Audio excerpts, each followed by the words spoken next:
O'g'il farzand ko'rish uchun nima qilish kerak? Hamma ayollar beradigan savoli shu. Avvalambor bu Allohdan.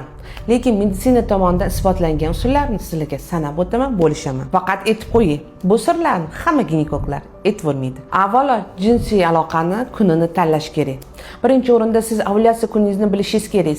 Agar o'g'ilga siz harakat qilmoqchi bo'lsangiz, ovulyatsiya kuningiz o'sha kuni yorildi, orqa do'g'risida rizkisi bor, желтое тело tanasi ko'rilganda o'shandagina jinsiy aloqa bo'lish kerak. Chunki X Y xromosomasi, Y bu o'g'ilga, xromosomasi juda ham kam yashaydi. O'sha kungi aloqa esa sizning o'g'ilga bo'lgan foizini oshiradi 60-70%. Shuning uchun ungacha xotin tayyorlanishingiz kerak. 3 oy beriladigan ovqatlar, dietalar, dorilari bor. Vaqtida ichasiz. 2 oy, 3 oy sizlarni ovulyatsiya kunlaringizni bilib olishingiz kerak. Keyingi oy esa sizlarni ovulyatsiya kuningizni poylagan holda, bilgan holda sizda agar yorildi ovulyatsiya deb o'zingizcha aytgandan keyin o'sha kuni yaqinlik bo'lish kerak. Inshaalloh sizda o'g'il bo'ladi albatta. Shuningdek, erkaklarning dietasi juda muhim.